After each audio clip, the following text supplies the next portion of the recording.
Thank you. This is public comment, and of course, we will be having a public hearing on the budget, and we will open that mess. So, you hold your comments on the budget until that time. And we'll have public comment from the public. Yes. Yeah, Melissa. Last meeting, I attended. I asked about, because of all the things, issues going on in the world, in the country today. Asked about our money, council's money for $3.4 million. And the last board packet that shows that there's $3.5 million in state bank. I asked Rod, did it spread out? And he said, yeah, it's spread out. It doesn't appear that it's spread out. So either it's the document that's in the board packet wrong, or I'm not good with information. So it's looking out for the town, the township's money, and wondering what I'm seeing and what I was told. Two different things I'm just trying to figure out yesterday. Because if it's not spread out, it should be. And I understand there's a lot of money, and spread out it could be difficult, but not impossible. So there's a question there. Thank you. Yes, Renee. Just to piggyback on that a little bit, literally 3 days after that meeting, we had a major bank. Right, it was concerning at the meeting that we have that much money in a checking account that is, earning very little, if any, money. When, it should be invested somewhere where it's actually making money for us, right? And, according to, I believe Sandy said that, and that there is a program for townships to use where this is over, and we're not in a situation where we've got over 3 million in one account. And banks there, it's just scary when it's guaranteed up to 250,000. So Thank you. Public comment? Yes. Just so y'all know, there is municipal only pool out there called Class. The current interest rate that they're paying, 4.87%. The current interest rate Chelsea State Bank is paying you on your checking, all the money in the checking account, 0.25%. This is gross negligence, people. Thank you. Thank you. Any other public comments? All right. We're going to now move to the public hearing on the proposed 2023 budget. So I will open the public hearing at this time.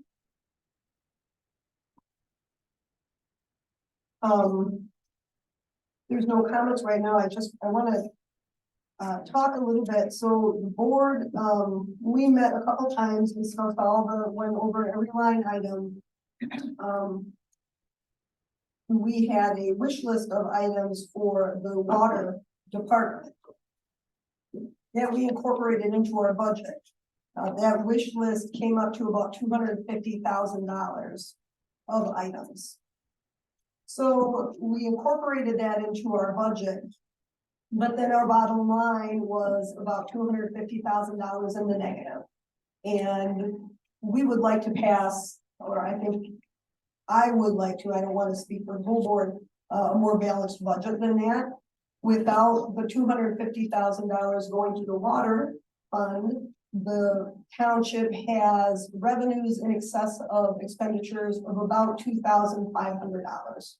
So without spending that money over there, the township's running fine. So the budget that we put out and proposed included that transfer to the water fund, and you will see it or saw it online. And that was what we put out there. So I also want to propose to the board that we could pass a budget where we do not put that wish list into the budget, the water budget. That's not to say we wouldn't do those projects later, but that it would allow us to pass a balanced budget. And we can do those projects later. It would give the board some time to talk about how we might want to fund those projects through some various funds we have, or if we wanted to. I don't want to assume that we would. But as those projects came up, we would get quotes, second quotes, information going forward. So there's a lot of documents tonight. This document that is green, the requested budget is the budget including the transfer to the water fund. And you will see, oh, their pages aren't numbered. And if we don't have enough of these, somebody can run and throw it on the copier and make some more, maybe we can share. So in that column, on the last page of the general fund, before you get to water, if we do the transfer out, we will be negative $248,723. If we do not do the transfer to the water fund, we will be positive $2,877. So this is on page, oh, I wish they were numbered. I'm sorry, they got 1, 2, 3, 4, 5, 6 on page 6. It starts out with number 101, 702, 702 salaries and wages. So there at the bottom, you'll see estimated revenues line, and then appropriations, which are expenditures. So the revenue is the same. And then the expenditure, again, the column to the farthest to the right would be without giving money to the water system. The number next to it that's over $1 million in the second column over would be if we did budget for those projects right now. So it's a bit of a curveball. I think, we all discussed it and we discussed putting that money in, but I think we all also have thoughts about how we might want to fund those things and would like to pass a budget that is as fiscally responsible as we can be. So with that information, does anybody have any questions from the public? And if not, we'll go to the board. If the board has any questions. Oh, yes. I have lots. Okay, perfect. See my red. First of all, where's your proposed budget amendments?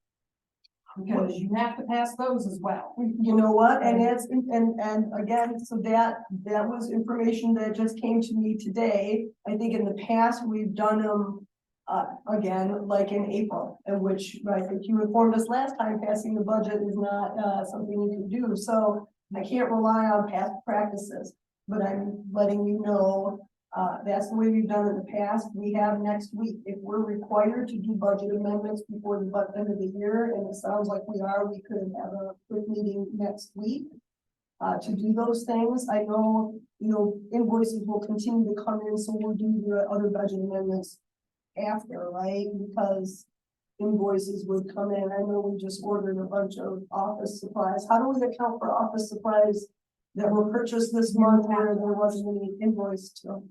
You have to know what those numbers are or take a good stab at it. Okay, best practices is that you budget your revenues slightly low, you budget your expenditures slightly high, right, and make that work. You should be fine at the end of the year. Right. I can tell you going through your actuals to what the current budget is, you have many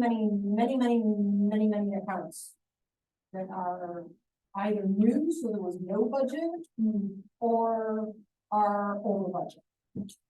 It's kind of hard to tell because a lot of what should be posted by now has not been done. Right, and so that makes it a little more challenging to drill down on all of this. Absolutely. Um, And that's, you know, we have not gotten regular reports going forward on the activity, and I think that's part of the problem too, is looking back, you know, we had Woodhill in, and now we're making transitions again. And I think, things slip through the cracks, and we haven't had reports ongoing on where our activities are, and we're required to have. So that's, you know, that is something that, so now seeing them, being out of whack, where, you know, the point of seeing them as we go in quarterly is so that we don't get really far out of whack. But here we are, so we didn't have we those should have reports. this monthly, with computer systems, there's no excuse. Absolutely, but at a minimum, our general appropriations act says quarterly until the last month, until the last quarter, so we haven't done that. So that's a failure. I would say that paying somebody $1,800 a month that's not doing their job, you should be drilling down hard on that. It's, to me, that's inexcusable. If you're paying somebody as a contractor to do this work and it's not being done, and I can also tell you, it isn't even close to being done accurately. Do you want to name the contractor I or? don't know who the contractor is, Oh, I see. whoever you're paying is not doing what you're paying them to do, is all I can. Do you mean on like the accounting to keep up the accounting stuff on it? Gotcha, right, I do. right. So let's drill down on some of this stuff. I'm gonna skip over the things that aren't being posted properly. And I'm going to go with the details of the budget. Trustees salary, no offense, guys and gals. It's kind of hard to tell what the intent here is, because when I look at what the year end should end up being, it's significantly higher than what the budget is. So either, if you go the 23 budget to the 24 budget, their wages are going up 19.9065%. Or if you go from actual to the next budget, it's going up 6.2086%.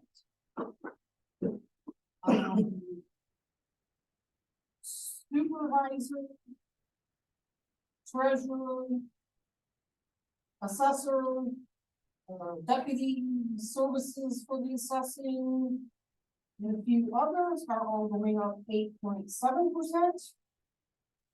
Since the state of Michigan has said the cost of living in Michigan last year was 7.9, I'm not quite certain why we're adding those numbers. But surprisingly, the clerk's salary is going up 0.6378%. And the deputy clerk is going up 4.6987%. That what we did is we worked in an 8.7% increase across the board. Where'd you get that number? That number came from, well, and I'm not, okay. That's fine. And I mean, that was our intent. So the intent was 8.7, and we got that from the federal government, from Social Security, the federal cost of living increase. That number is for the seniors for Social Security. Well, and Social we Security- use it. Oh, I'm sorry, go ahead. It's for Social Security. And Social Security has gone many years without an increase. So because the cost of living, CPI went up so much this year, inflation, they gave the seniors an 8.7. You have different unions that have different COLA every year. Electrical union, carpenters, automotive, they might have a 2.7 every year, 3.4 every year, 4 point every year. Different groups have different amounts. So the hand pluck 8.7, because that's what the Social Security people got after no raises. I show numbers different than this lady's that show that the supervisors' increases alone have been would be 11.1% this year, 10% increase last year, and a 2.1 the year before that. Okay, those are the numbers I showed, and I've got 4 different forms here that this office has put out. So it's hard to tell which numbers are which. Right. I show.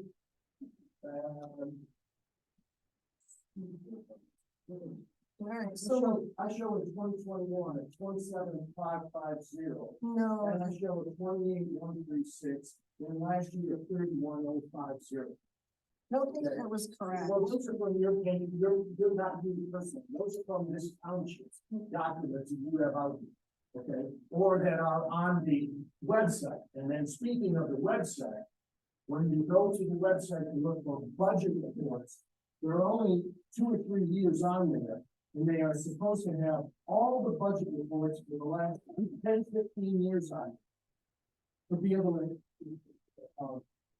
click down on and get there, and they're not there. And while I'm on budget. This one more minute. The budget reports are supposed to always have the 3 previous years before them to the left.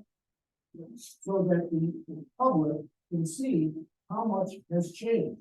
This one column thing that was issued last year of just, this is what we're spending per, I don't know if it's, line item or, whatever, is incorrect. That's not the way that a budget is supposed to be presented to the people.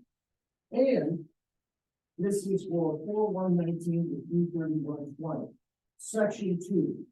I know that, not a supervisor, you took the test for calling the CEO. The supervisor shall be the chief administration officer, as it quote, and shall perform the duties of the chief administrative officer enumerated in this act. And, you know who signed this general appropriations thing? Kathleen and. If it was from, it was from 2019, yeah, I was the clerk, the board passed it. The supervisor is the chief Administrative administrative officer. office, Okay, correct. so I said chief executive officer. You, every single one of you up there, left to right. The bias, Democrat or Republican hat is supposed to go up, you're supposed to be here for the people. And you're elected officials, and that means a position of leadership, and we expect you to lead. Thank you. So I'm looking here, so last year the supervisor was 32,000, as is the treasurer, because the treasurer and the supervisor are the same. Now, I did go to bat for the clerk's raise a few years ago before I vacated the position, so the clerk does make more. And our intent was an 8.7% increase across the board. So if we need to look a little more at this, I'm gonna get out my calculator and make sure that we're. Why doesn't the paperwork reflect your Well, last year's salary? But the last year's salary, it would be, I don't know, I have it as 31,050. on which paper, please? Can you show me which one is out there you're looking at? Yes, I think it's- Huh? Okay. Okay, Year before, So- 31,050. I'm not sure, this document, so this is a budget report. So that's, This doesn't. The clerk, but this doesn't accurately reflect. This, I don't know where these numbers came from, but these are activity numbers. They're not budgeted numbers. well, that's 11% increase, I don't know. No, hold on. These numbers that you are looking at are activity numbers. That's not a budget number, so you can't work a percent increase off of any of these. Because these are budgeted numbers. It says 331. You can't, if it's the final. But is it the final? So That's an activity number. so through 2021, so this activity where we closed it out, I made $29,000 where the board approved the resolution in 2021. Oh, they're not online from 2021. You know, we do salary resolutions every year. And they're supposed to be here under the resolutions. And that's the problem, So- with doing them piecemeal, you know, one at a time, because what ends up happening is you end up having a cabal. Whereas I will vote for you and you vote for mine. Instead of each one of you doing what's right before the people, we would just like do what's good for, the party, I'll vote for you as a people for mine. As I mentioned, a couple months ago, like student council, it's not the way it's supposed to be. You gotta leave. And if these get voted for at these levels of 11%, 15%, 40%, with no other increases, you know what? Somebody's gonna run against all of you again, and you'll be voted out of office. Everybody's welcome to run against this every time. But those are, you keep saying those percentages as though they're fact, and what I'm saying is they're not. And I can ask the clerk, I don't know why these numbers aren't accurate. I don't know why these numbers don't reflect what the board budgeted. If we budgeted a salary, shouldn't it be reflected? I don't know. I'm just surprised don't do that anymore.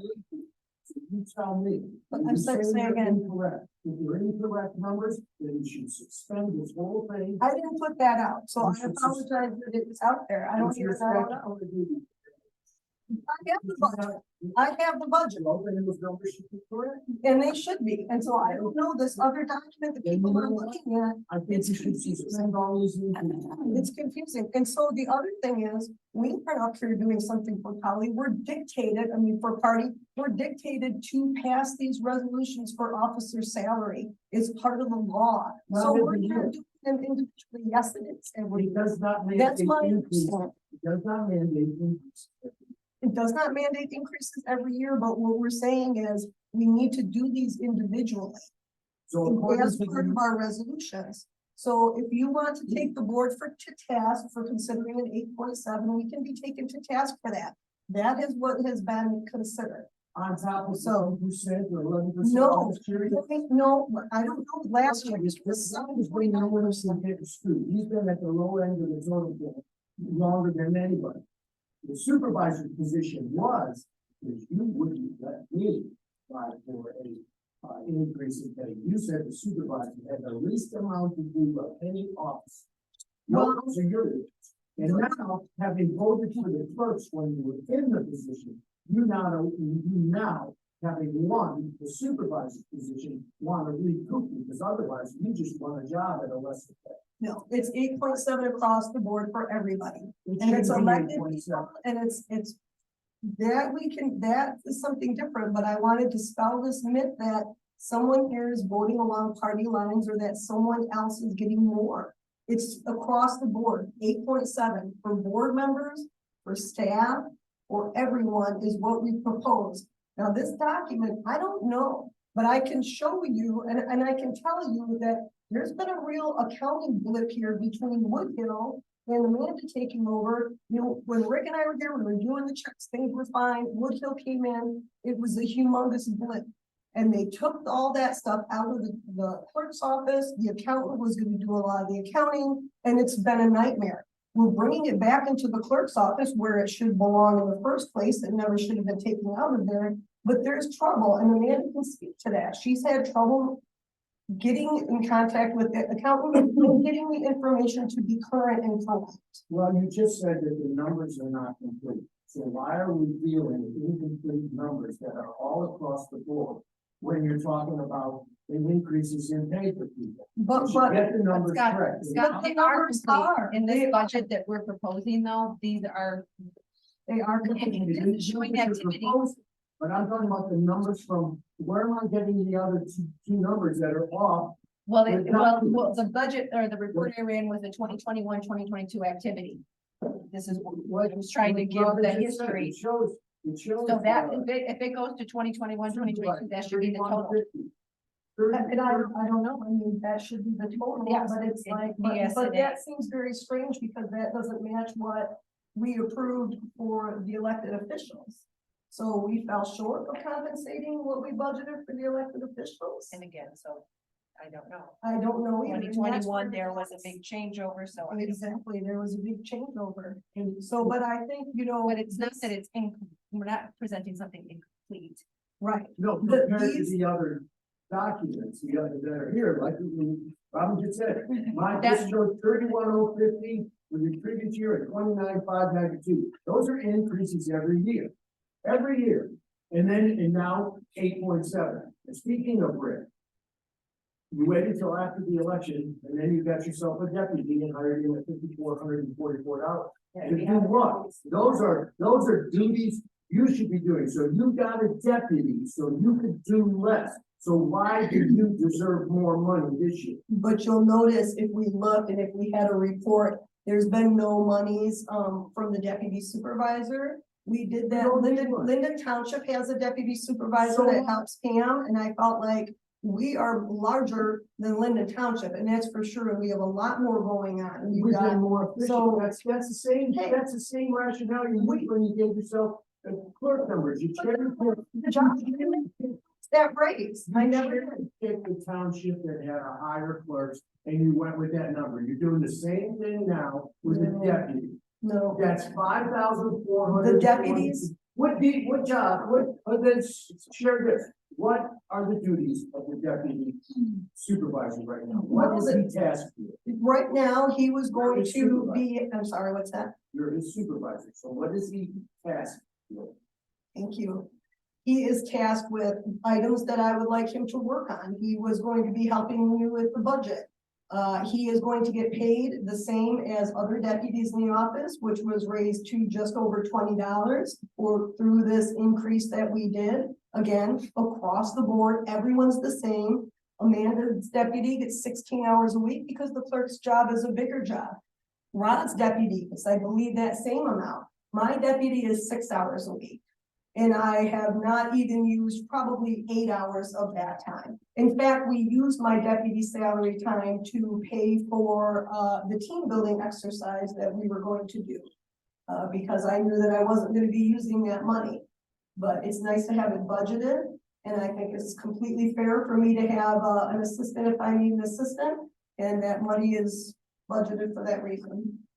That's one thing, and you're not allowed to use that money for people. It's for a deputy, and those purposes, no, you as supervisor Yeah. are not allowed to unilaterally spend that money for what you want.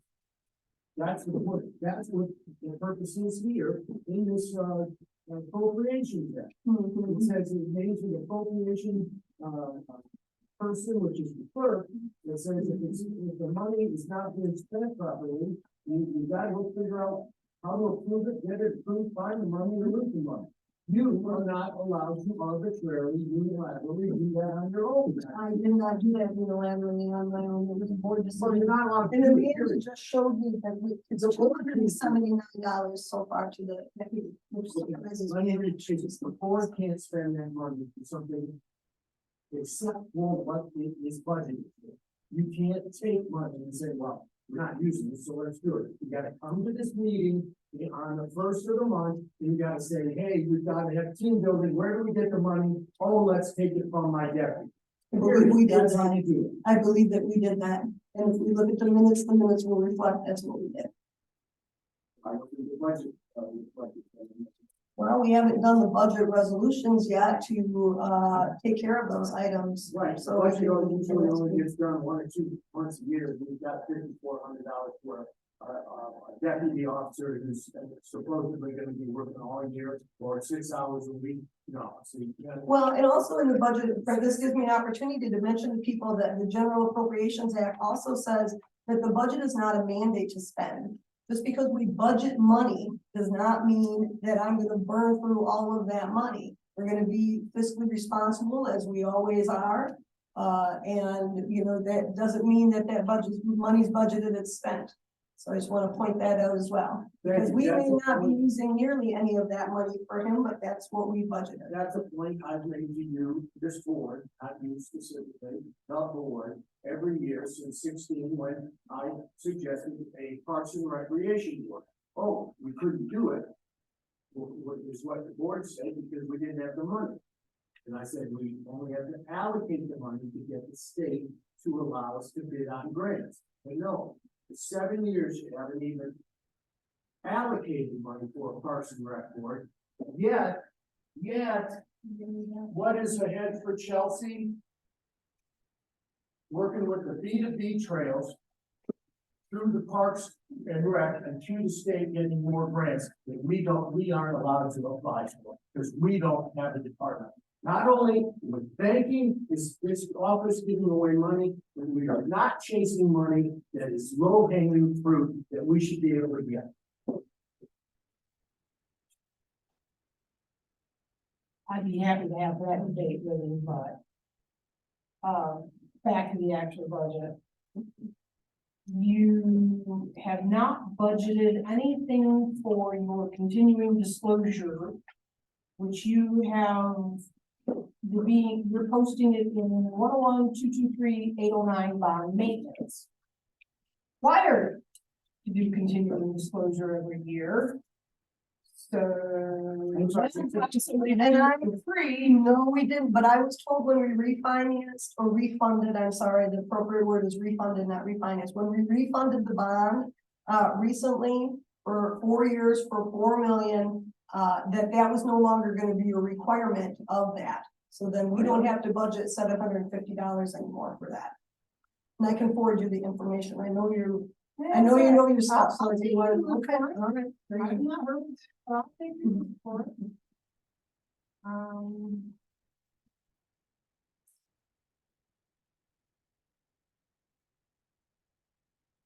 I would like to question, I'm sorry, I was not done. oh, I'm sorry, I thought you were. I'm not, I'm just looking for my notes to take my next thing, Okay. code enforcement. You spent nothing last fiscal year, you budgeted 500 this year and 10,000 next year. So I'm not sure why that giant of an increase. That was my. Do you want me to wait till you're done, or do you want me to? You can go and answer some for my next victim. Well, so, Trying to so keep it that low. number, we have not done code enforcement in this township for years and years, and it's becoming a problem. And part of it is just regular code enforcement, like people calling about blight, things like that. We're also running into a point on like some ZBA matters, different matters where, people come in front of ZBA and get a variance, and then they build outside of that variance. And that requires someone from the township to pursue that. And we've gotten a lot of complaints, that's not free. We don't have someone here who has the bandwidth to go out and, follow up on these things. So, I think some of it's creates some hard feelings, so we were saying, maybe it's time we invested in someone to do code enforcement. And maybe it's somebody outside. I know people in the past have mentioned Scott Pacheco, who's familiar with our ordinances. So anyway, we felt it was time to budget some money. We didn't know how much. So we maybe did a little more than what we would spend, but bearing in mind, it's not a mandate, and we're not really sure what that number will be. We just took that number and plugged it in. Now, the job description for Carol, why doesn't she do it? You know, is it in the job description for Carol? We would have to look at the outside, so Enforcement, Carol was zoning hired. administrator, right? She was hired as the zoning administrator. And then sometimes that's code enforcement, and then sometimes the supervisor also took code enforcement into their hands. And so I think that it was recommended to us that we have someone who does that. Who handles the enforcement for us, who's knowledgeable in our ordinances and has the, time to do that. Well, again, why isn't Carol doing it? She has the time. She does not have the time. 2 months ago, it was brought up that she had the time, but she's doing it on planning, and she doesn't belong to do it. Well, I would suggest that from what you just said, you have two different issues going on. If somebody comes in and asks for a variance or whatever to build a deck, and then they go or they come in to build a deck and then they build it out into the setbacks.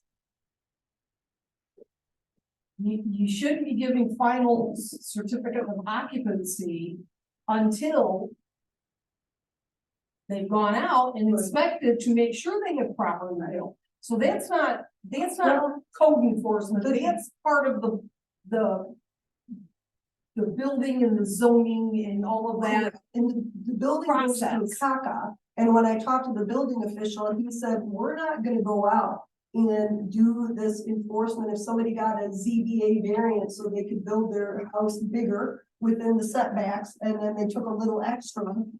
They're not gonna be coming out here to do that enforcement for us, is what I understood.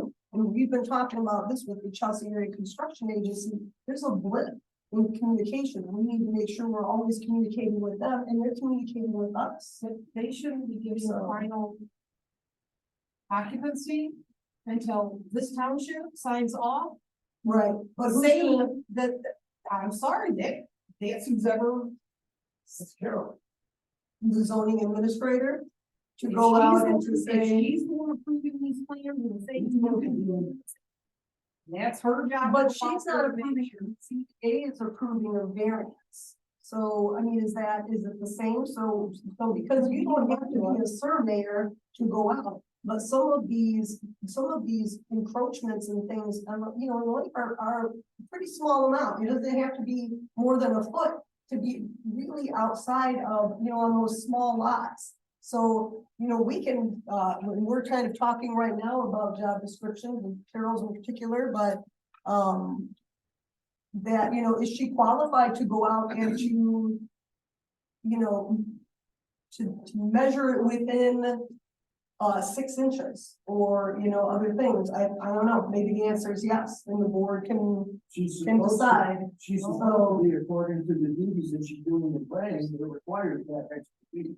If she's not, none of these why she shouldn't be doing planning, but that is her valid, that is to do that. That's what she's supposed to be in touch with the ZBA on what they're Well, about. she is very in touch. I mean, she is, but then the people go outside of what the ZBA has approved. That's the problem. But I hear what you're saying, that at that point, then she would, or the zoning administrator would go out and measure the deck to make sure that it's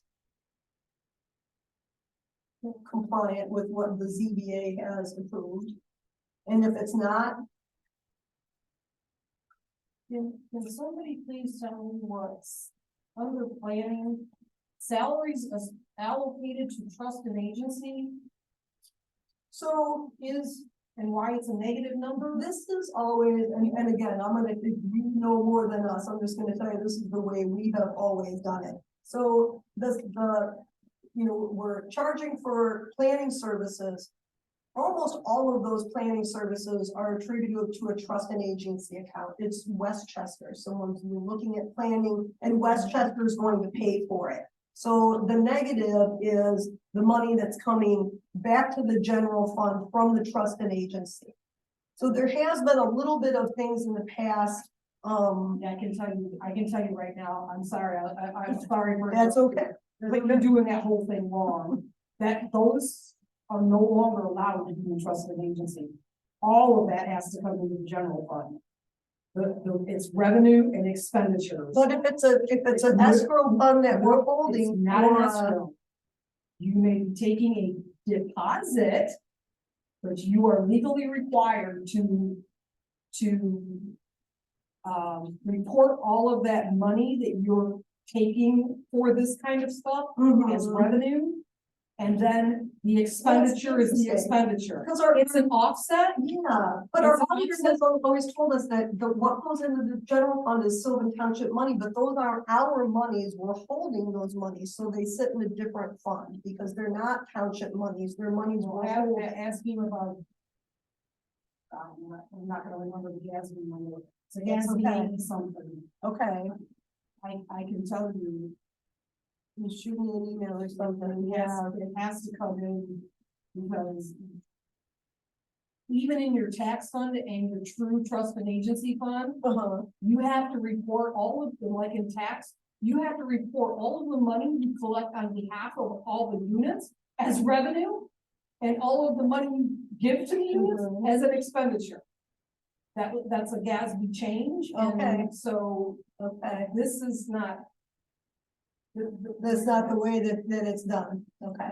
No. Well, But that's a cleanup item. I mean, and Okay. I understand you're a small little township, you're not gonna have this kind of expertise. but I'm gonna go back to the person you're paying $1,800 a month for. If they don't have this expertise, which clearly they do not, you need to get somebody who does. This is, It's, yeah, folks, this is bad. This is bad. This is bad. 1,800 a month, And- you should. and- You know, I'm not trying to rag on any of you, because I understand, trust me, I get it. You're citizen volunteers for the most part. So I'm not trying to make you feel bad in any way, shape, or form. I'm just trying to help my township get into compliance so you can better manage what you do have. absolutely. And, you know, it's why I have volunteered some of my time to answer Amanda's questions. Because I We care. appreciate that. Well, we appreciate that, Yeah. and that's, you know, and, you know, we're fortunate to have people with expertise that are, willing to help out. Yeah, it's been well, a couple of years there. So let's get back to specific questions. That trust and agency, what line item was that? It is 101, 701, 702. 702,999. So I thought the way I understood this, the developer gives us 50,000 to cover expenses that we're being incurred that we have. And one of those expenses is Carol's time. Correct. Looking at, If she's doing planning things, that's correct. And that's where that money comes back. yeah, so that's money that Carol's gonna make. For the township. We paid it out, right, through her salary line, and then it's coming back into the. So, you know, the proper way to do this is you have a revenue line item for all of those expenditures that you're charging the developer for, and then you show the actual expenditure that you're incurring on your behalf in expenditure. In line. our 101, in the 101 fund. Okay, that's interesting, because that's Just well- different. Let's say That we would- hire an engineering firm to review developer's drawings. You should have an engineering review line item here. You should have a planner review line item. We haven't ever, but I understand, that this is the Gatsby rule change of just a few years back. Okay. Maybe I two. think Woodhill would have let us know about that. Woodhill was a god awful company. And they can sue me if they like. You might have learned that at the NTA meeting. But a couple other real questions. Where is the budget for Fund 209 and 592? So is 592 the sewer fund? Water sewer fund. Water sewer fund, I thought that was a fund that was defunct. I thought, now Woodhill came in and one of their, you know, I know, and one of their things was they wanted to reduce our accounts, reduce our everything. So my understanding is that fund went bye-bye, but I could be wrong. Well, you don't have a sewer fund, so. you Well, have to- the sewer authority runs the sewer, the Silk Township Water and Sewer Authority handles the sewer. Okay, but are they a controlling unit? They are a separate unit, they're an authority that's made up of Linden Township and Lima Township, although Lima never joined, so there's just a vacant seat there for them, and the articles were never rewritten to write them out. So the sewer is a completely different entity, the authority. Okay, what about 209? 209, is that the cemetery fund? Beats me. So, you know, I think it was, and I was kind of, we budgeted a department of cemetery instead of the cemetery, fund. But there wouldn't be any other, I mean, we can, and there's two lines, it's salaries and wages and lawn care. So we can, if the board wants to, I mean, if it's appropriate, we have a 209 fund, we could put those items in there. But again, and I hate to just keep saying this is the way we've done it. And it's not, meaning it's the right way going forward, but we have budgeted that cemetery, in this 101 fund. It's Department 567, it's under landfill, but above planning. Page 5, I think maybe. Okay, well, and another one of my questions on that topic is lawn care. According to what I saw in the general ledger, is year current to date was sitting at 6650 in, budgeted 2500. Well, but I think was the 6650 for the township hall and the cemetery and the water tower. Maybe the water tower was separate, but at the budget meeting, we talked about breaking those out. So we had lawn care for the township, So this which is should, misposted of the 6650. It should be in other places. Oh, I think it was far more than we had anticipated. oh, it could be Because far of more that than they we were charging anticipated. services and they told Brad, well, But again, I haven't seen the report. You to don't see want where to we're pay. sitting at. I don't know. And that may be something else.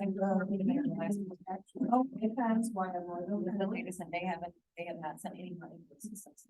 Okay, well, and there shouldn't be any more lawn care. Right, that's Let's what I'm be saying. honest, but yeah, that But may it be a was- budget thing we'll have to, but we did talk at the, I'm sorry, I'm just, No, that's okay, no, it was far more than we had anticipated, because there was fuel charges they were charging, and Surcharges. and they were saying, well, if you don't like it, then go find something. And we were kind of in the middle of the season. so. No, I get that, but my point is then you need more money for Well, next year. So what we because I don't wanted think to you did do that. was to separate it out. So under building and the building and grounds department, we budgeted lawn care in the amount of 3,500. So that's here for the township hall. And then 2,500 for the cemetery. And then on the water fund, we felt it appropriate that the lawn care for the water tower was reflected under the water budget, so it's supposed to put it in here, there it is, under buildings and ground lawn care, we did 2,000, so that adds up to 35, 55, $8,000. Why aren't those put just under one lawn care? Because it's supposed to be all revenues and all expenditures for every single fund and department must be accounted for in their respective funds and departments. That's why you cannot do that. Not So, stay in compliance. so building and grounds has it. And then the water tower has it, Yep, and then the cemetery has it. yep. And we get 3 invoices from the lawn care service, there's one that they did the cemetery, one for the lawn, and one for the, and when we And that's used to think, I'm glad to hear that. Yeah. Well, then, So, answer this, in 35, 25, and 3, there's 55, 9,000 or something like that a year. If it was just in buildings and grounds, 9,000, who would care where they go and mow? well, I know this is the way that the board, decided they wanted to do it at the budget meeting, and it sounds like we're in compliance if we keep it, clear on where those funds are. Every fund must pay for itself. And they are, you have to think of it this way, every fund is a legally separate business. And it must report all of its own revenues and expenditures. So the 101 fund, which is our general fund, the water fund, the cemetery fund, although it's not properly budgeted right now. So these are the funds you're talking about, just Yes, so I can every be clear, fund everybody's is its clear. own self-containing Right. business and must be treated as such. You have revenues You know, and you wouldn't expect expenditures. DTE to be paying, Pam's Coffee Shop's bills, right? You would expect Pam's Coffee Shop to be paying their own bills. It's no different here. You have to do that, and so on that, you've got a lot of cleanup work to do, because where's your social security expenditures? Well, and They're then not in this it's not, and it was funny because in the past, we used to have a line that was called payroll liabilities, and again, not that that's right. But now when we went in to look, when I drilled into general government, I see payroll in there. And it's not enough to be the whole payroll, so I'm thinking that's the payroll, but again, there's, with this transition going through Woodville, bringing it back into the clerk's office, it's a bit of a, Well, it's not just the transition It's from difficult. Woodwell, it's a transition to the accountant, then to the clerk. it's true, So, that's it's true, not so just- there's three yeah. things in there. The good news is, we're gonna get it right going forward, and everything's gonna be in the clerk's office, and it will be good going forward, so I know it kind of feels like I'm beating you up here a little bit, but let me offer this. yes. You have to have budgets in play by March 31st, and, you know, there's a vacancy sign on the door. And, you know, you're gonna have to come back and do something with budget amendments, and I know that's going to be extraordinarily difficult, given the fact that things aren't posted. And from what I can tell, posted wherever somebody flipping felt like posting it. And so that's gonna be difficult, and I promise you're probably gonna take a hit on the audit for budget overruns. That's okay, as long as we can tell the state, we get it, it got mucked up, we're fixing it. So what I'm gonna say is, you gotta pass the budget. Now, I'm gonna hate on you for the large salary increases, and I think you really need to rethink that one. But there's nothing wrong with passing something so that you're in compliance. And then let's get things cleaned up and come back in 3 to 6 months and do a budget amendment and clean it up. And then you have a really good notion of where you expect to go, and if that's where you are going. So, like I said, not really meaning to hate on you and beat you up, but, you know, we got a lot of work to do here, folks. Thank you. You're welcome. Thank you. Okay, I'm done. Thank you. That's. I have a question. If the township is under budget every year, you start amassing a lot of funds, right? Correct. So how do you eventually get some of those funds back into the budget as on a revenue side? No, it doesn't work that way. That's what your fund balance is. There is nothing wrong. You are legally permitted to, on any year, have deficit spending. Okay, that's what I was saying. You Okay. can only do it so many years in a row and then, If you do Somebody's 3 in a row, the state's gonna say, excuse me, are you paying attention here? And I heard that right out of Treasury's mouth. But what you're not allowed to do is have deficit fund balance. So you've got 1.6 million, that's great. The township is good and solvent for its size. The recommended amount of fund balance you should have minimum, since, you know, general law, and you're waiting 9 months to get your tax revenue, is 1 year's worth of expenditures in your fund balance, and don't go below that number. Because then you are in fiscal trouble. We were just talking about Okay. that, Trustee Kosak, say, what was the But- minimum for, Minimum of 1 year. Okay, Okay. I mean, you could go less than that, but man, you're skating on real thin ice in March. I'm Or sorry, April, what depending. was it you said, 1 year's worth of? Expenditures. Thank you. So if your annual budget is like, it's about 850,000, right? then you've got to have at least that much. So if the doors close, no more money coming in, we have to have at least a year's worth that we can pay. You can pay the these bills, things. right? And, you know, if the economy completely tanks, Right. at least, you know, you got 1 year, you can pay the bills and figure something out. So if there is a project you want to do. So let me get a real number. Here. So your annual expenditures are. Capital improvement. What is it, 1 point? Okay, Sure, the document you have there, I don't have, so I can help you. Help me out, Drew. What is your total expenditures? Our total expenditures are about 850,000. Okay, your fund balance is double that. Yes. Okay, good. That's great. So you have about 850,000 that if there was a one-time expenditure, like I noticed in here, you spent $26,000 upgrading the board room technology that you had not budgeted for. Great, But that's supposed to be ARPA funds. It is, so Those that's, are supposed to again, be the ARPA accountant funds. was supposed to do that to. And I so printed where's out, your ARPA fund? well, I printed out all the treasury documents that I get and I gave them to our accountant.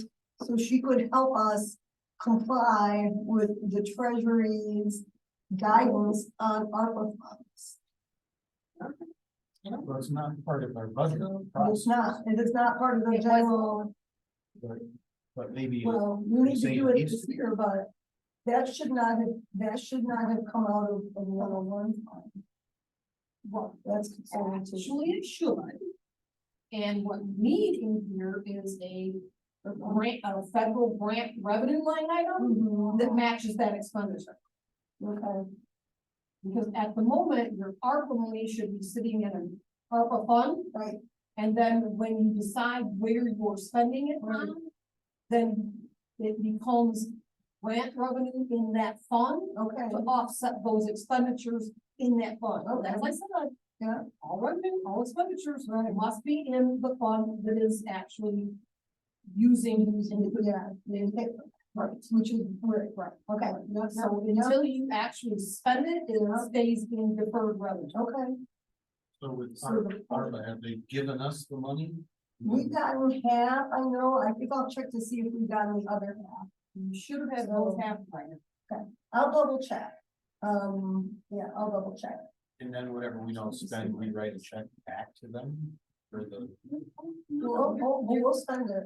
You're gonna find a way to We're spend gonna it. find a way to spend it. And with the new rules, and correct me if I'm wrong, but the, you know, when they first came out, it was really restricted what you could use the money on. And now they really loosened it up. So, and I have heard, and correct me if I'm wrong again, that really almost anything that we would spend money on could be a use of the ARPA funds. I don't think we can use it for debt. I don't think we can use it. There are some things, but we talked about like furniture for the township or, I don't know about that. I Oh, don't, okay. I'm not up on, what all it could be. because I can, question to the side as well. Oh, Well, so I'm not up on what all of that is, but I can actually probably get you what that is. But yes, they loosen the strings significantly. And what I would encourage you to do is think of things that benefits the community as a whole. I mean, I know we don't have our own fire department, but you know, buying a fire truck would be a good thing. If you had your own fire department. Right. But you have to think of what would benefit the community as a whole and not a small segment of the community. And trust me, I bet that is a challenge and we've got about 11 years to come up with that. Yeah, by the end of this year, so less than that, we got to earmark it by the end of 2023, so at the budget meeting, we were saying, hey, I told them, hey, folks, we're gonna, you know, be getting together here in the next month or, you know, in the spring, and we're really going through that. And, yeah, So, you know, but you are allowed to spend a deficit year. If you have, you know, a need for that. What you should never do is spend in the deficit for ongoing expenditures. So what are you gonna do when that fund balance runs out? Right. You know, so you don't hire 14 more people because, woo-hoo, you got $800,000. Because, you know, it's gonna be gone and then you're gonna be going, oh, sorry, people, sorry you made life decisions, but we have to fire you. and that's why the state probably, right, is gonna get involved if it's been 3 years and they see that, because they don't want someone going, big up and salt or whatever. They don't like sending emergency managers in. Oh, As a taxpayer, I don't want to pay for it, just trust me when I say, boy, do they feel you well. So, Well, thank you very much for your help and your questions. Yes. I think it's, yeah, absolutely. The questions, yes. I like the question, capital outlay. Is that your idea of capital improvement plan? Well, what is my idea? Actually, it was the board's idea, and I know Mr. Kosick came forward and said, you know, we really should, do a capital improvement plan. And he had a spreadsheet, where he had put some years out there, and I believe the first year was more than what we ended up budgeting, but he had considered, flooring, which we will check with the attorney. We had thought was maybe like an ARPA fund, that we would use consider doing some different flooring. So anyway, we did agree that we felt like it was important and appropriate to start a capital improvements fund, and we put $5,000 this year in it to get it started. Well, that, what is this lady's name? I mean, Sandy, Sandy, my idea of capital improvement is take those things with the roof and the parking lot, the paint out on the building, repairs to the boiler or whatever. And, take the number of years of life that those things have left in them, and then you've got cost to replace them. And then, take about 10 years, and that's how much you need a year. Maybe the years vary. When I was tasked with this by supervisor as clerk 8 years ago, I came up with a number of $18,000 a year for those things. And this way came 7 years later, or whatever, it would have been about $128,000. And we would have had enough for doing the parking lot, taking care of the air conditioning units, painting the inside of the building. The roof is 22 years old. So those are gonna be significant costs, and $5,000 is really not going to cut it. So, that's the one point I would like to, and I do, it's the Susan's, good time. The second thing I'd like to ask you about is, age it's on,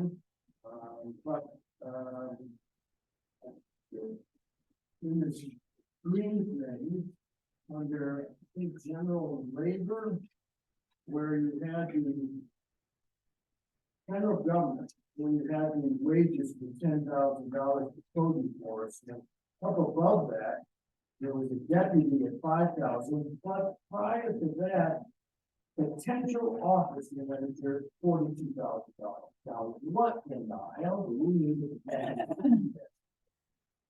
We don't, what in God's forsaken name duties would you task him? We don't have that much to do, and I know that all too well. $42,000 by office staff. And it's on the budget, so that is supposed to come before the board and the people for discussion before it's even put on the budget. And it's not on your, it's not, I don't see it on your request form. I could be wrong, but I don't see it on his requests. But, so that being said, still, $42,000 for an office manager.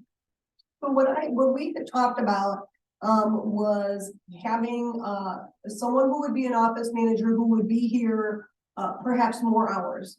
And I think we've all kind of talked about maybe extending our office hours.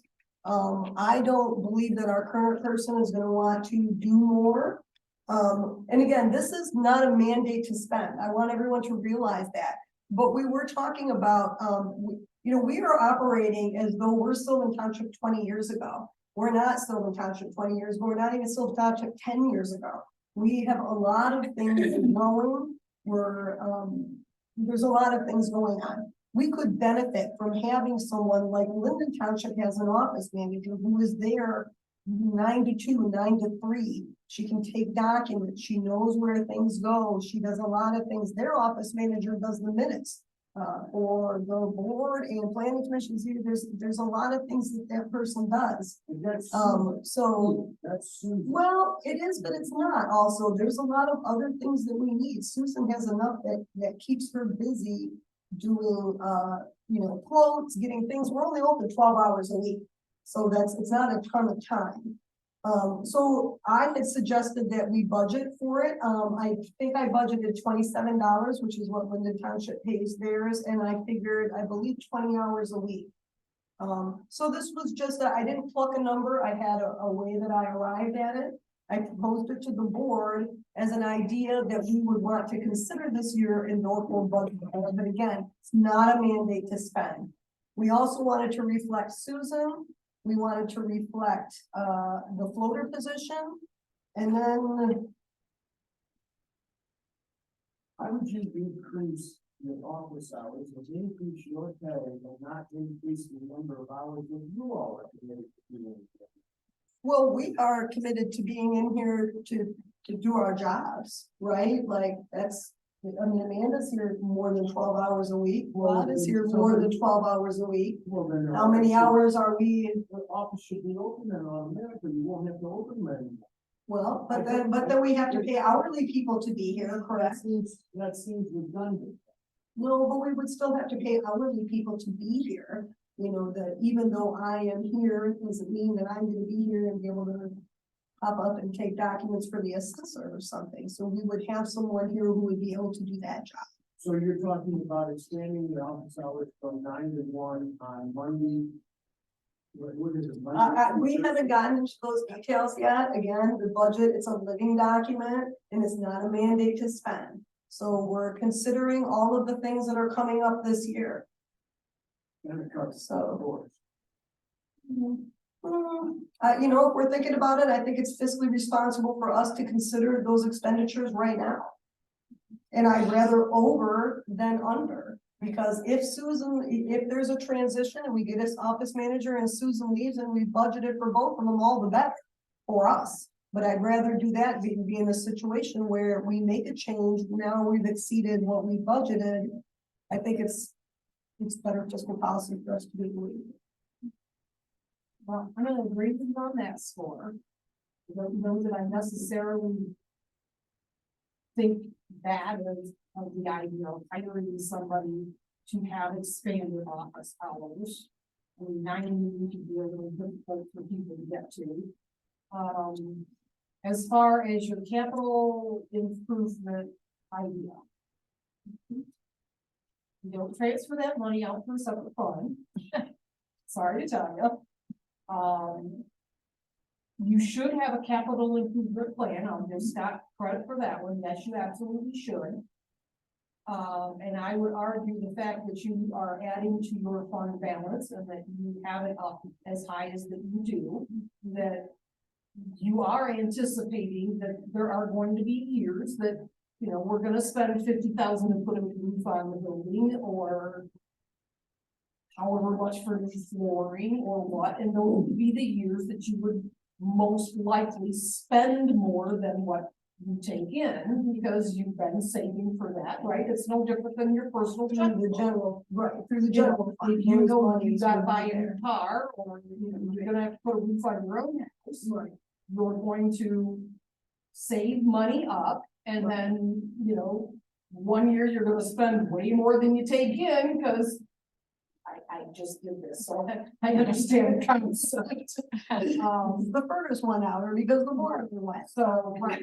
Well, I think that's what we had talked about with gas is we can do it, you know, or the reality is if the roof blew off tomorrow, we would take those monies from there. And I understand there's an attractiveness to putting it together and no one has put one together for the township since I've been here. And it's something I think we could do and work towards. Again, like every day is a new day, every year is a year where we can be better and better and improve upon this. what So, you- but we're here where we are. right, what you would do though in the budgeting process is you would, because fund balance is no longer just fund balance, right? You know this?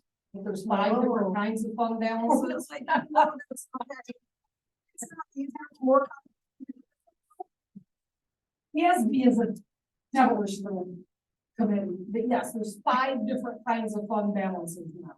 You have, and I'm not gonna get them all, you have assigned, committed.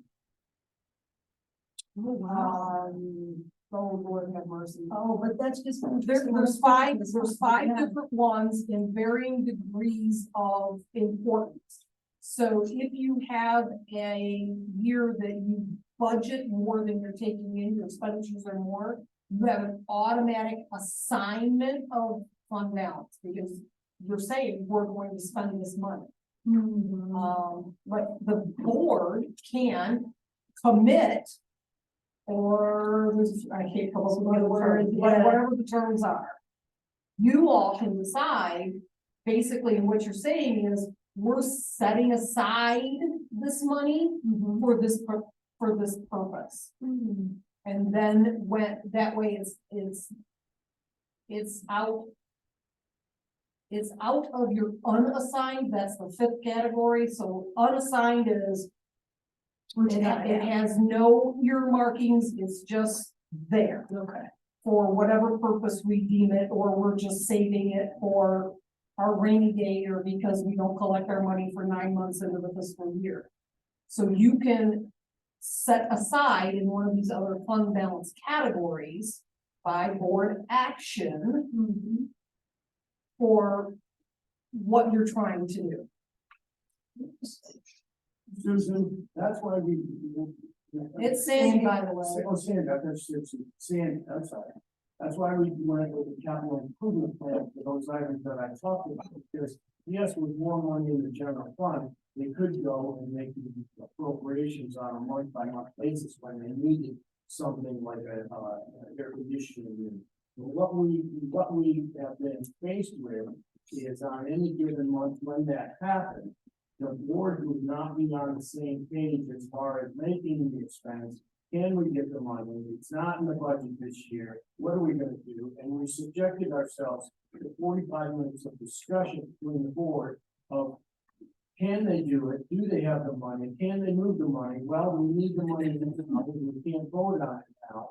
And we all sat here twiddling our thumbs, whereas if it was in a capital improvement plan, they could say, yep, air conditioning unit, we got 148,000 in the capital improvement fund, take it out of there, pay for it, thank you very much.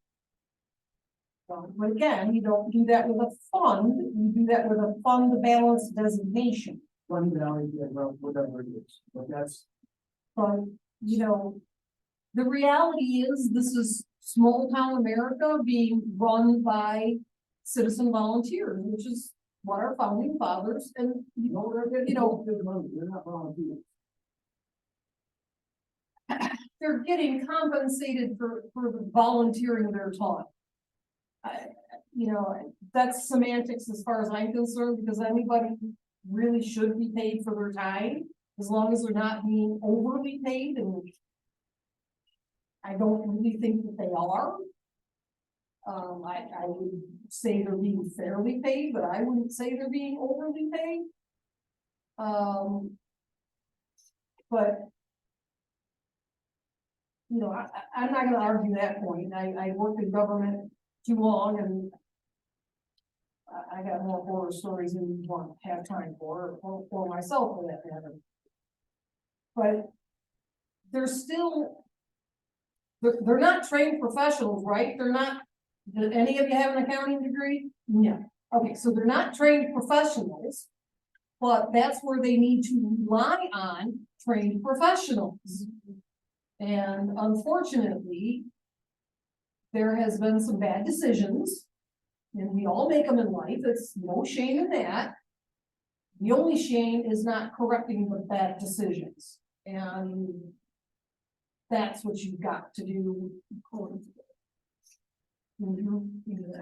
Exactly, and yeah, exactly, and that's the good news is, I think that there's, you know, willingness and interest, and you know, you are offering limited assistance, I'm sure, but that's the best news, is like I said, every year's a new opportunity to do better and better, improve upon what we did last year, and learn. If we don't do that, then, you know, is it perfect? I don't know about that. So this Department 901 capital outlay, should that really just be in building and grounds? No, I mean, we're not gonna spend any, their capital on anything else. Building and grounds, the only thing you're gonna fix, roofs and parking lots and flooring. well, actually, the definition for capital outlay would be what would be considered an asset. And that's anything that you're going to buy that has a useful life of more than a year and a value of more than $5,000. Putting a roof on a building is not a capital improvement. It is a repair and maintenance, right? That's a building repair and maintenance. When it's Because it doesn't add any value to it doesn't matter that it costs an exorbitant amount of money, it doesn't add any value. Like, Okay, I'm gonna pick on my own self because I just put a roof on my house.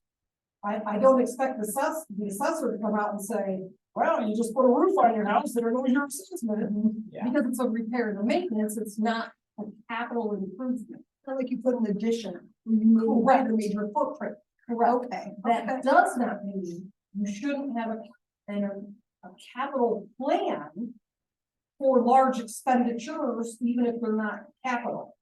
Your 900 Okay. department is where you would put assets that you're buying. Okay, so 980 is equipment asset that you're buying. If you were going to go spend, I don't know, $26,000 on new equipment for the boardroom, that's one of the things that's in the wrong place. That should be in your 900 account. I got it. Okay, because that is. And it's gonna last for more than a year and it's over $5,000. If you were gonna go buy a $10,000 copier, you want to budget that, not in general government, but in your 980. so then is it inappropriate to put money for capital outlay in that 900 if what we're really intending is that it would be a capital improvement plan going forward and money that we would be putting away for those expenses? I feel like that doesn't feel right to ask you that complicated question when you're here just as a resident and offering all You you, ask me that complicated of a question because it's not. you're gonna handle it. I just feel bad. Unless you're planning on buying something, Yeah, then there shouldn't be anything there. okay. That's if you're going to be buying something that is at least $5,000 Okay, and gonna live over a year. okay. Really, what this board wants to do is Yeah. say, we want to assign or commit or whatever one of the other designations are. X amount of our fund balance for large expenditures. Okay, I see. That's what you want to do in this budgeting process. So, the reality is, you're not expecting to spend that 5,000, so you're going to add that to your fund balance, which means you want to assign it or commit it. Okay.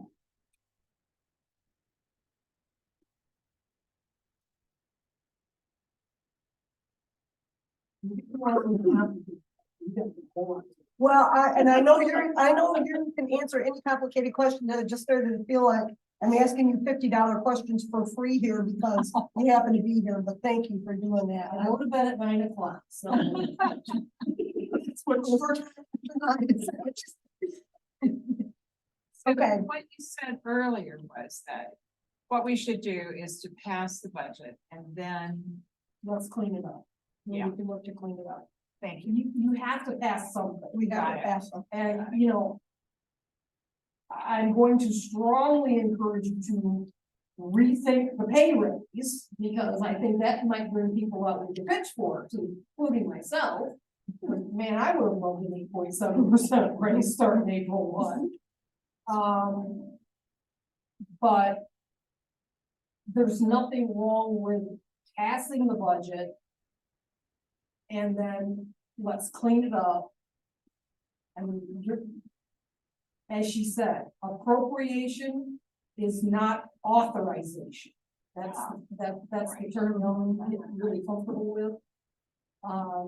So even if you appropriate an 8.9%, doesn't mean you authorized. That's correct. The 8.9%. But, there's a whole lot of cleanup that has to be done.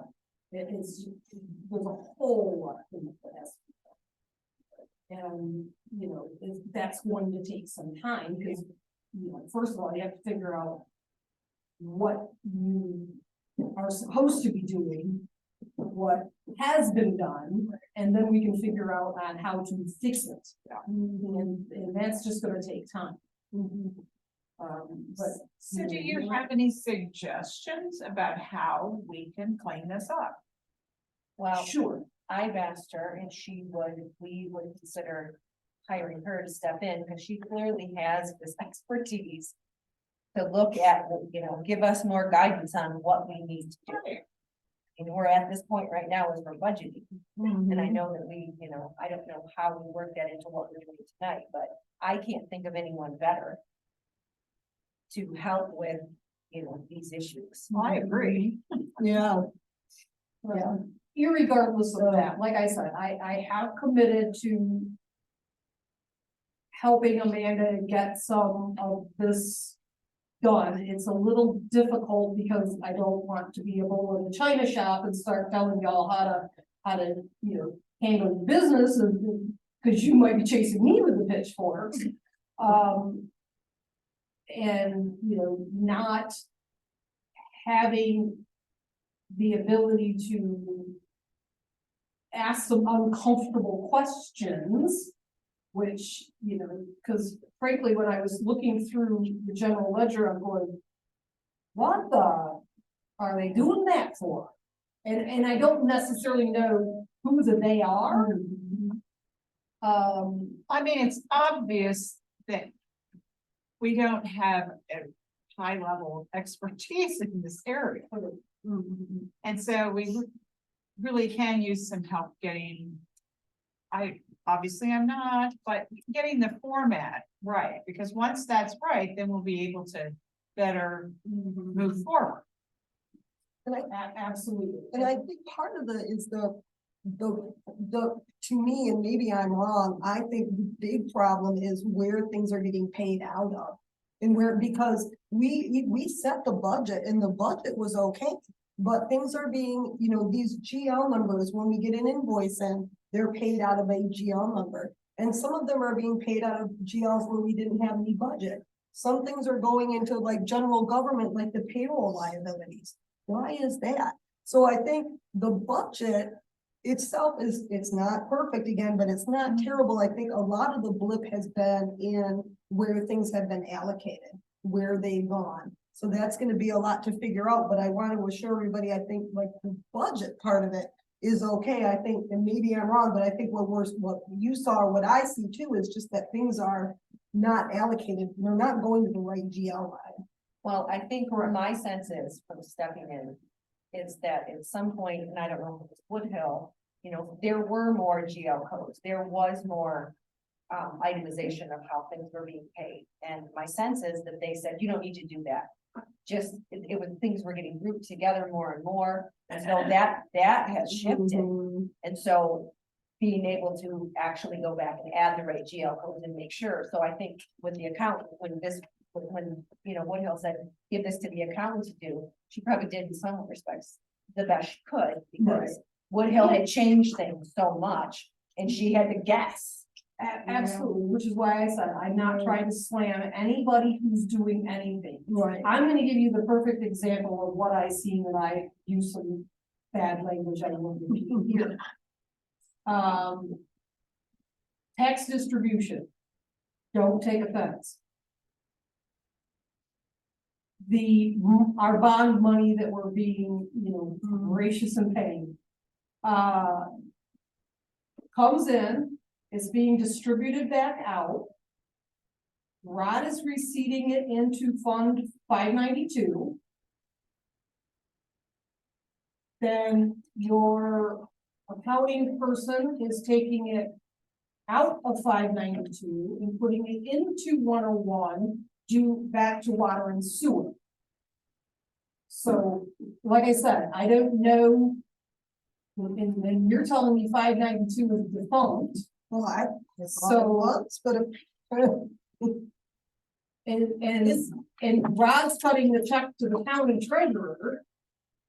And posting it against the $1 million extra that we owe them. I don't know if that's right or wrong, because like I said, I don't have access to this information, I'm just looking at what's happened. But all I can tell you is something is really not right in that process. And that's one of the things that would be high on my list to help you all figure out. Because, you know, the last thing you all want is somebody figuring out that you've been doing something wrong. And I read the audit report, so I'm guessing you haven't. Because I'm quite certain that Suffolk Hannaford would have picked up on that, that they looked hard at this. But in the day-to-day operations, things are not being posted properly. And I can't tell without a lot more information what should be going on and helping you to clean that process up and make sure that it happens properly. The county changed, Pardon? the county changed that. We were writing it directly out of the tax account. And they said, no, you need to take it and take the tax account, pay it in the special sewer account, out of the special sewer account to the county. Oh, absolutely, that's the problem. And that's the way we do it. But So your five county ninety-two was now turning around, taking and twisting, turning and setting up due tos and I'm just shaking my head going. What? That's the way I do it. What goes on over there, I don't know. So. You know, it's stuff like that, it's, you know, that. I'm gonna tell you right now, having a. General ledger account that says general expenses. Really not a good idea. Really a bad idea.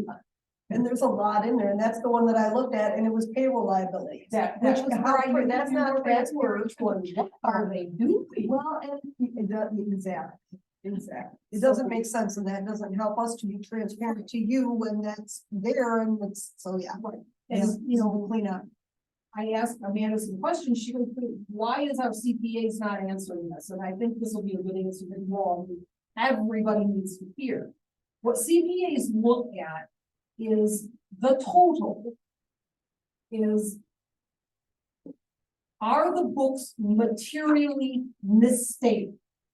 And I can tell you, they hold it very dear to their chest, what is considered material and what is not. They do not want you to know because they don't want you to figure out a way to scam the system. But as long as things are there, whether it's in the wrong department or the wrong account number, they're really not going to focus on that so much. They're gonna focus on, have you done what you're supposed to do? And have you accounted for what you've done?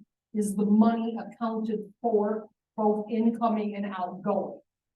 So unless it's something specific like state or federal grants, they're gonna get very picky, or state share revenue, that kind of stuff, they're gonna get very picky, but those are properly listed. You know, but if you're dumping, you know, the payroll expenses into an account that just says general, as long as you've paid them and you've accounted for them, that they're not gonna ding you for not doing it the other way. So. So but- earlier, did you say that, that we had too many individual accounts or, okay. So that we could have more accounts.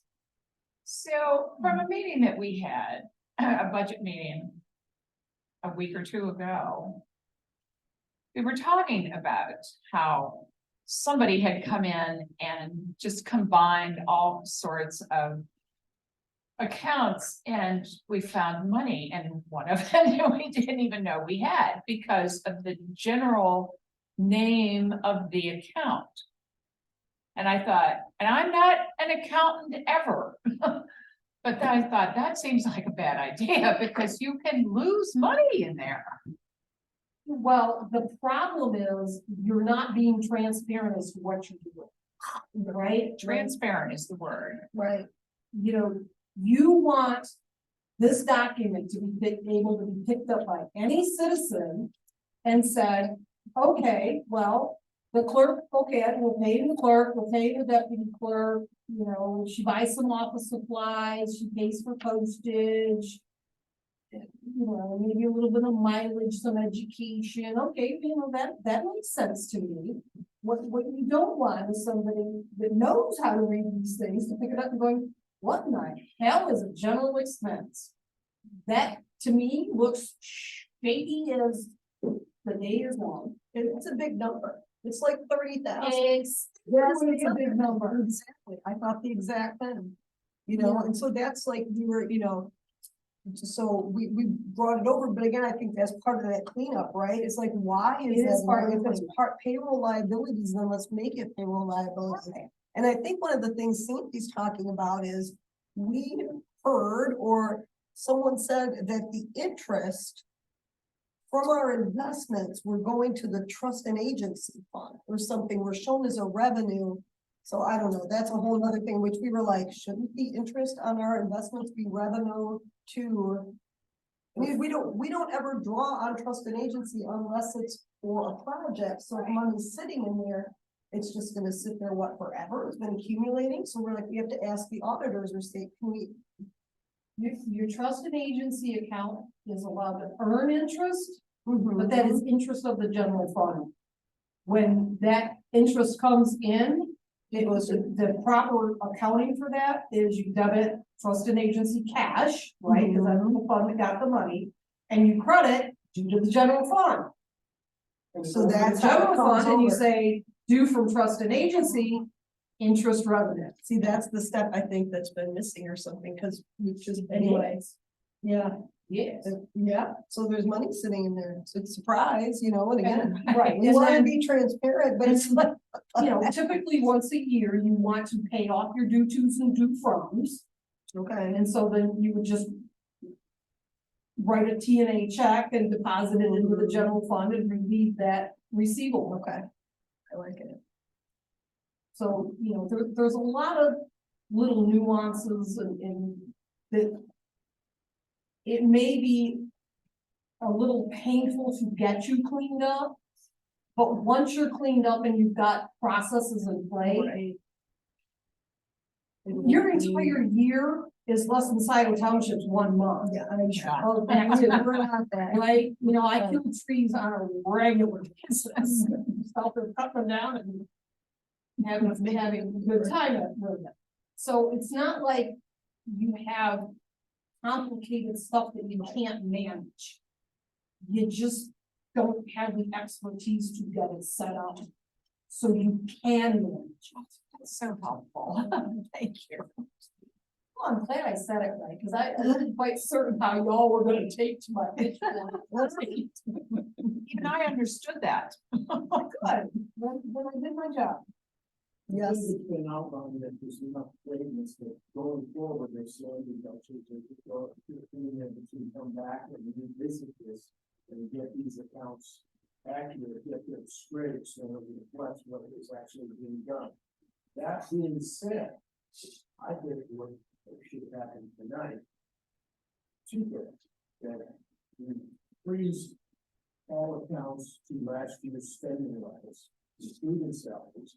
And I think that we work on a 3.7% increase in salary only, because it hasn't been validated that you need 8.7, and that you freeze it at 3.7 that will be paid out to you in back pay.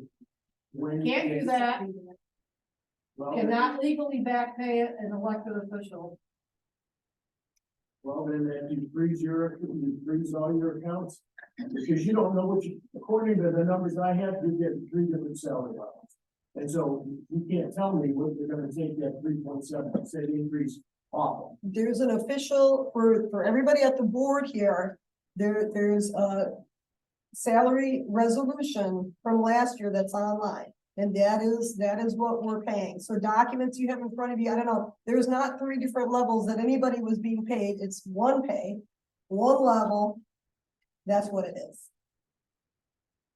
Well, I don't know how I got these off the, website. Yeah, I'm not sure They either. reflect different. and I Maybe you think, can show me after the meeting what you're looking at. 'Cause what's on Honestly, online is I the think other. it's a whole lot of misposting going on. Yes, it is. Yes, but the only document that reflects posting or activity is the one that is like this.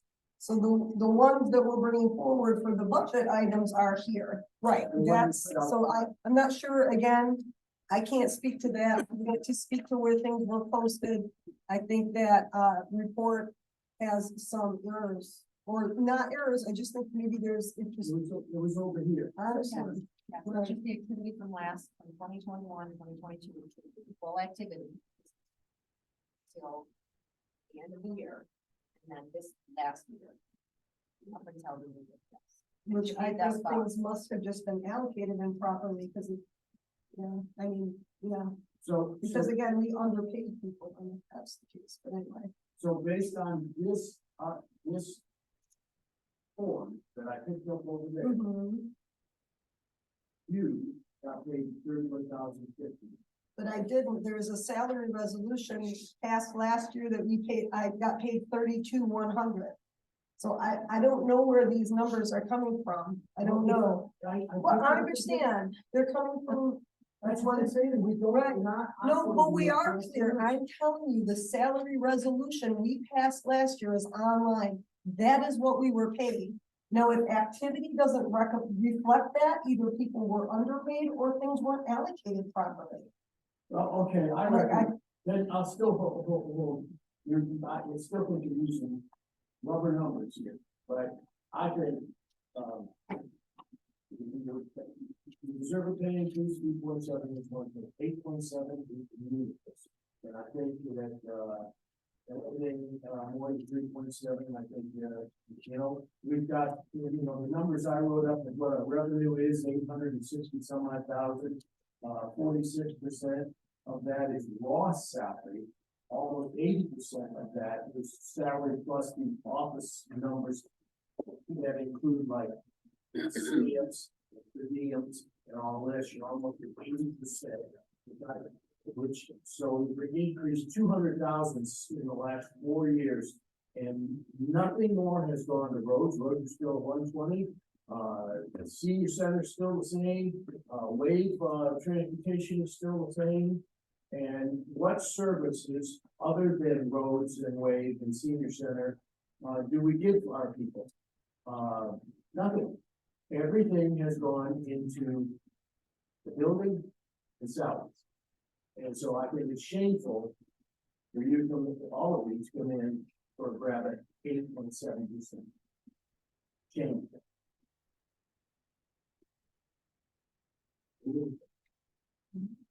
Any other public comments tonight? All right, I'm gonna close the public hearing at 8:40. Thank you all for your comments tonight.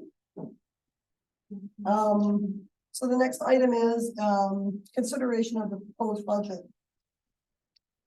So, the budget is here, again, board, the 2023 requested is what we discussed with the transfer out to the water. The recommended is without transfer out. And so, you know, we can, we need to make a decision by the end of the month. So I'll put that out there, and I will repeat that the budget is not a mandate to spend, or appropriations are not authorization. So even if it's passed, we can revisit, any of the things that we have put in there. I'm fine staying with the request. Versus the recommended. And that's with the transfers out to the water system. And this won't put us in more than 3 years. I think last year we were actually in the black. I don't think this will put us at multiple years as having run the deficit. I think that's helpful for everybody. Because I know we talked about if the state sees it multiple years in a row, so I just want to let everybody know that. I think you're okay showing it here, what happens down the road. Will end up being in the actuals. So even if you do decide to do something different. You know, we talked about this 8.7% raise at our budget meeting that we had, and I've thought about it since then. I've done some research, and I'm not comfortable with an 8.7% raise. I mean, I look around at what I don't think most people in our community are getting an 8.7% raise. I mean, I look at what Catherine just received, and certainly what 8.7% raise. I would like to step that back. That feels more appropriate to me. Just considering what's going on around us. So, I mean, I don't know where Scott gets the 3.7. I was looking at the CPI index that would have been for February, the all items index, which was at the end of February 2023, and it was at 6.0.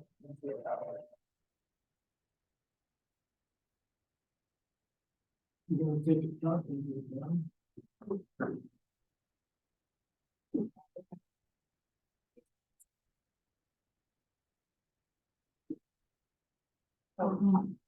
Thoughts? So I will move to accept the requested budget. Support. Question. Motion by trustee Postle, thank you, supported by trustee Schultz. Okay, discussion. And Amanda, to your point, I will say, strictly in again, that the budget's not a mandate to spend.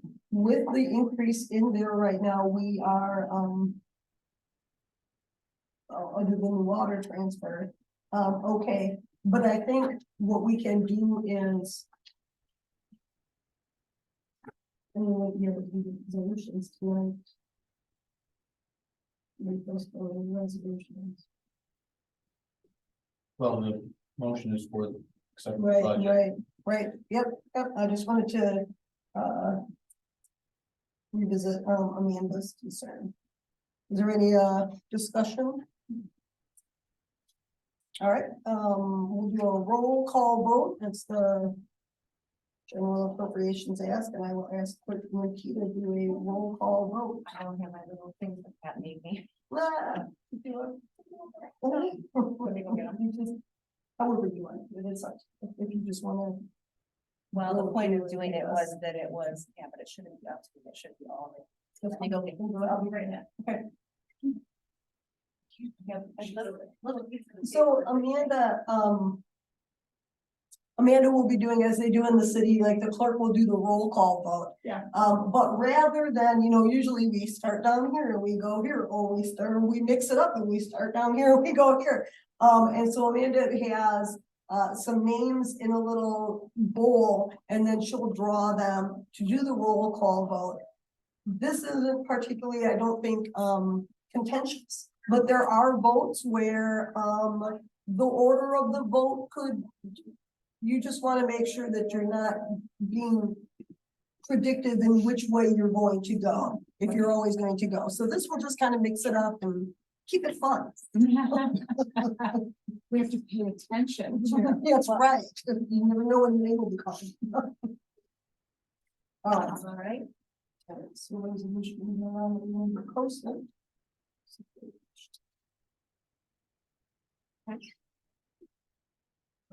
Schulte? Me? Yep. Yes. Yes.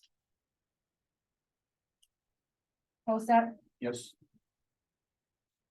Nimke, yes. Branham, Yes. Kennedy. Yeah. All right, thank you. So motion passes, resolution passes.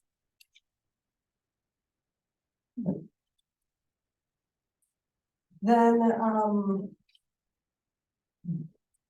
next up is resolution on, officer salaries.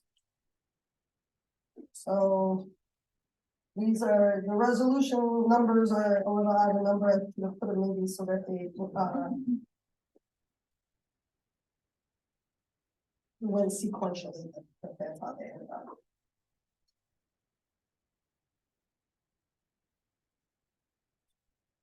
So these are the salary, resolutions that I prepared based on our,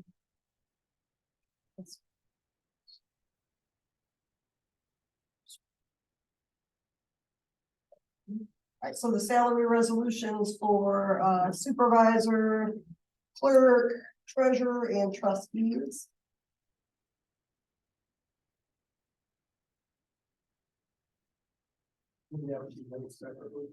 Yes, we will do them separately.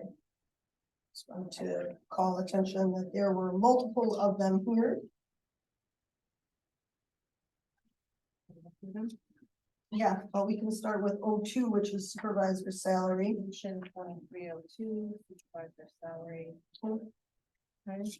Whereas per NCL and the township that does not hold an annual meeting, the salary for officers composing the township board shall be determined by the township board at an open board meeting. And whereas the township board deems an adjustment in the salary of the office of supervisor as warranted, therefore be it resolved, the Silver Township Board by a vote of the majority of the regularly scheduled and duly noticed meeting held this 21st day of March 2023 sets the annual salary for township supervisor at $34,893 effective April 1, 2023.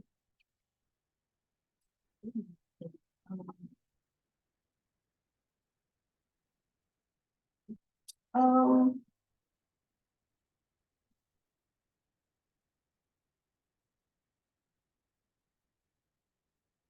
Well, you know. So this is a resolution. No, the board, with the budget, we were just, setting the budget. That's not necessarily dialing in on what it is. These resolutions are dialing in on that 8.7%. So, just knowing, hearing what I just heard, that the board, you know, a board member and public, I'm just Point one or two. wondering if these, Treasure, numbers are. there's a resolution 01, but in the paragraph below, there's only an 04, not a. Where are you? I'm sorry, Scott, what's that? In explanation, it has resolution 2023-02-03-01-05. Yeah. Below, it says 02-03-04. Oh. The 04 was the General Appropriations Act. That resolution was assigned 2304. So thank you for pointing that out. That number should be struck because we just did that. It would be 03, 01, 02, 03, and 05. Typo there.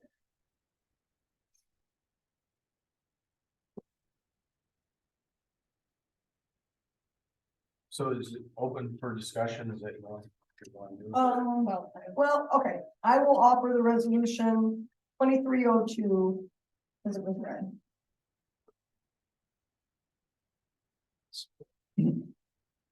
Thank you. Motion by Kennedy, supported by Branham. So we'll have a discussion.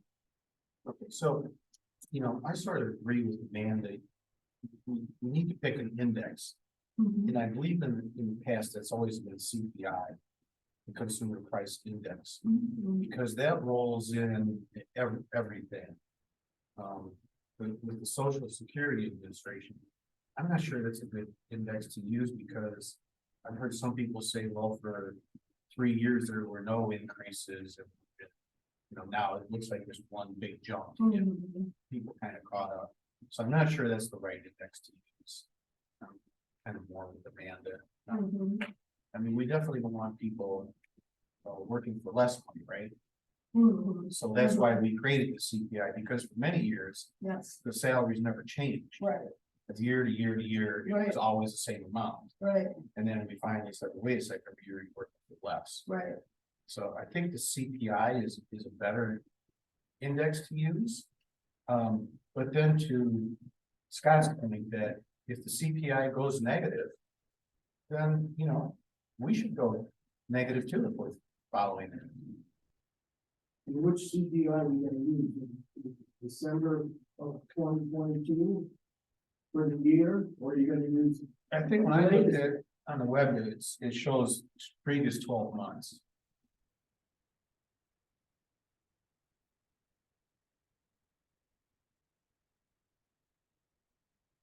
August, September, October, November, previous 6 months. 1, 2, 3, 4, 5, 6, 7. Yeah, they look at it, history, and then average it.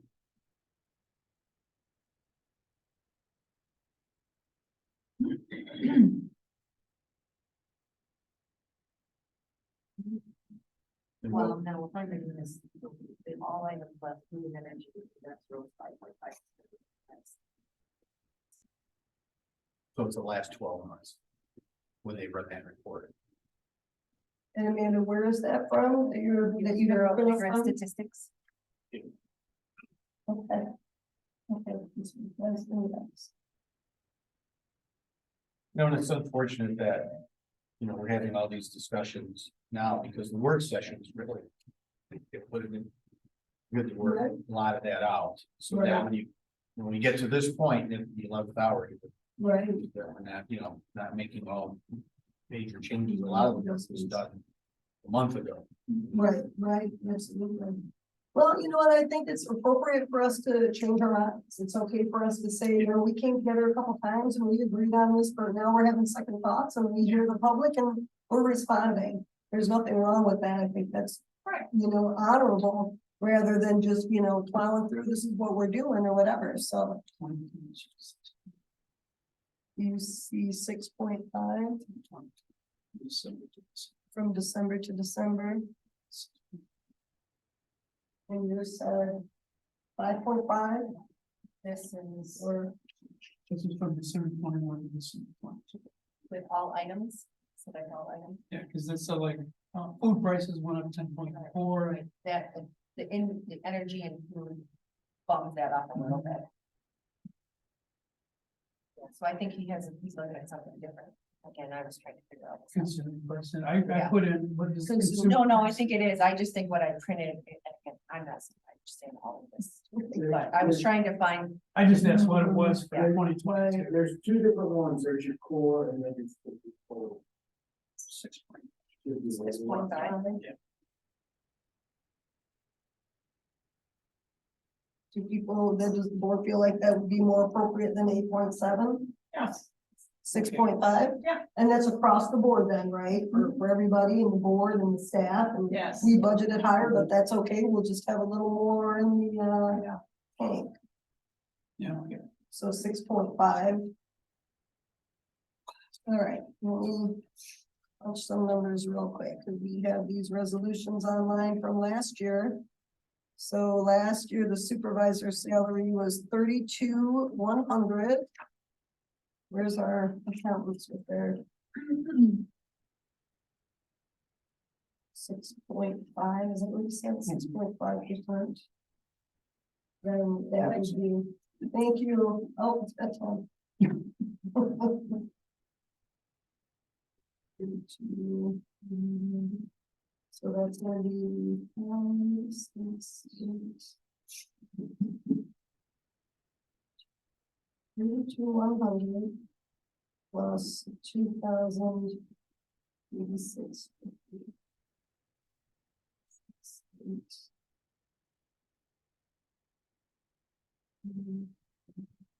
So, $34,186.50, and we can round up. Change on there, rounded, 34,187. 34,187 would be the 6.5%. Does anybody want to double yeah, check? let's have to mail the man. Right. Oh, you did it as well? Okay, You did it? Okay.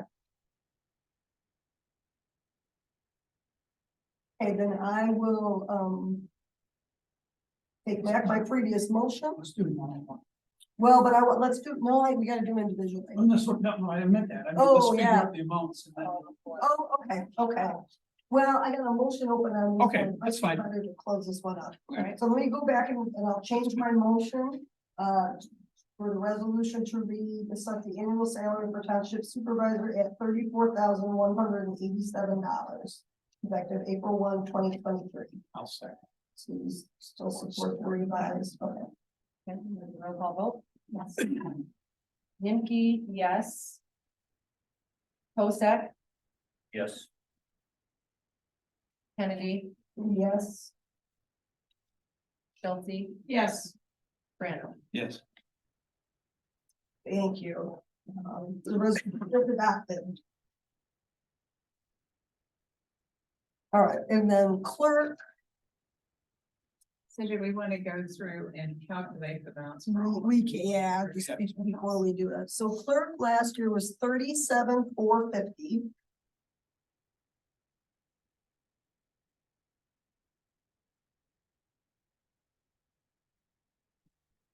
What you saying? 24, 34, 20. That was the So, 6. oh, 24, 34.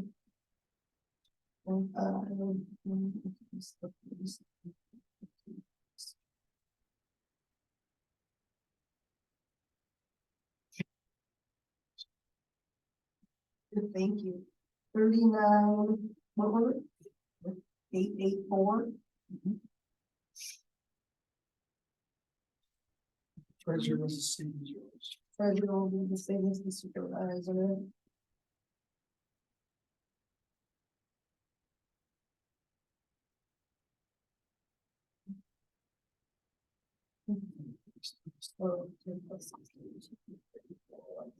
Also, and then the trustees last year.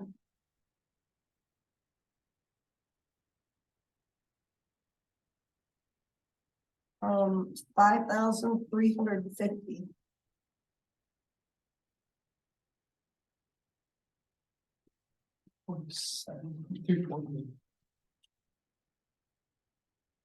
And it's, 53, 50.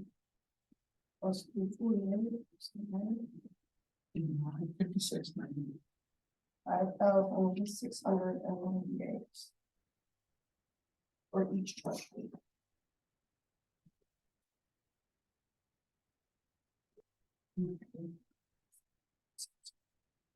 All right, so we passed resolution 2302. Next is township resolution 2303, which is a resolution to establish the salary of township clerk.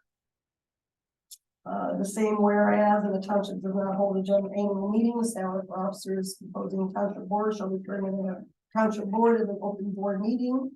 And whereas the board deems an adjustment to the salary in the office of clerk is warranted, therefore be it resolved, the Sylvan Township Board by a vote of the majority at a at a scheduled and duly noticed meeting held on this 21st day of March 2023.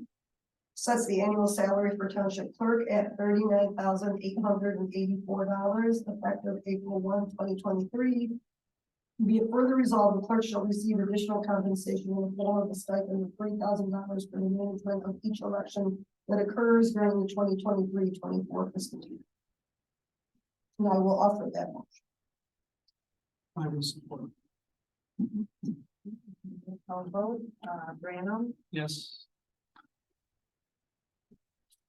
Kennedy, Yes.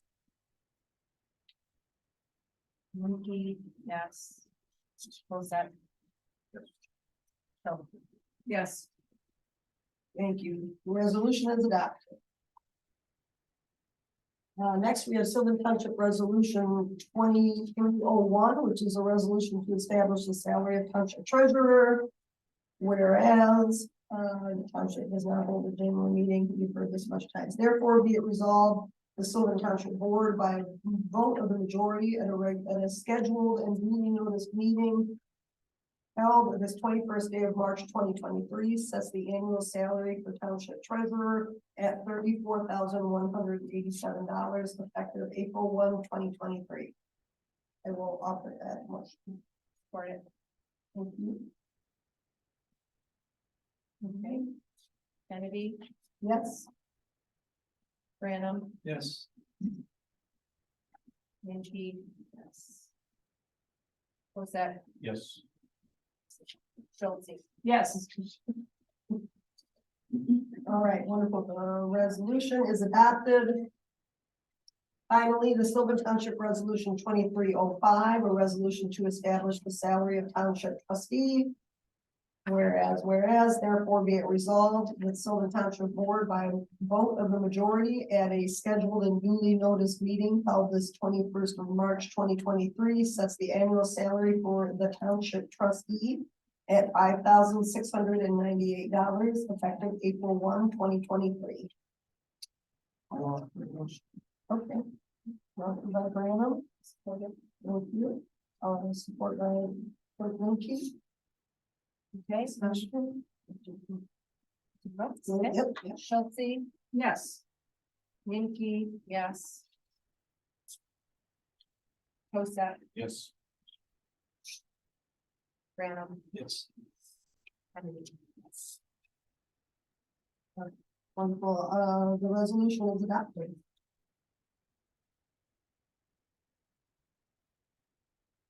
That is all on our, board agenda for tonight. Next, there's a board of trustee member comment.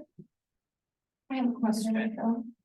So I still don't understand, when I wanna have something posted on our website, what do I need to do? Web help. There's a specific email address and I'll send you a link. You always use that same one. You send it directly to them and they'll post it. Yeah. Yeah, they Yeah, did. they do it very fast. Yeah, but the other part of that question is, so I wanna have those two documents from the MTA. I mean, do I tell them where to post it? If you would like it in a, and if, yeah, I mean. If you were in a certain place, usually they know, but I have asked them before, when I got something, I said, where do you feel is the appropriate place for this? I think it was like the open house thing for consumers, so it didn't need to be up for a whole lot of time, and I didn't want it to take precedent over, the public hearing notice or something. So I think you could ask them. Well, I Which- think that this is, anytime there's new information, it needs to be on the front page for a while. Right, And then it gets moved someplace else. That's, that's the part, Unless it expires. Right. It's an event. right. But something like the articles, which you would like to keep up front and center now, but also for a longer term thing, maybe not front and center. we don't have to be. Right, so you're just thinking, yeah, where they could go and be archived. I mean, minutes on demand is our space where we store and archive things, but it's not, I know, it's not user friendly. But it might go under that documents and forms.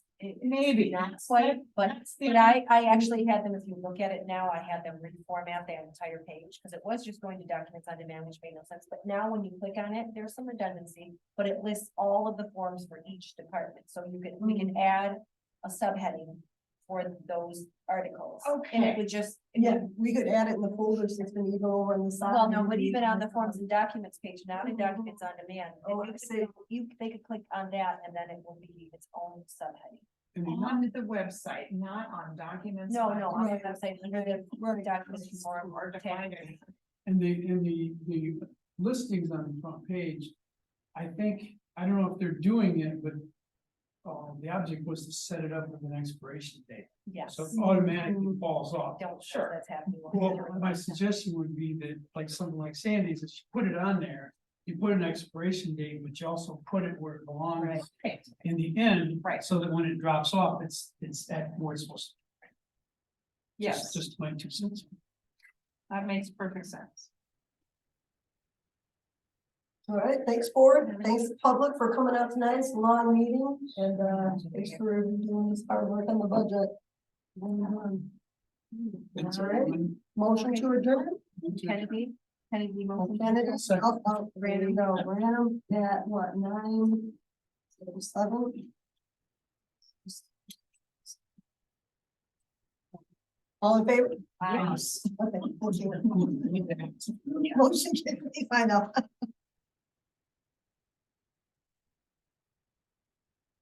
Well, that was nice. I mean, I actually learned something about.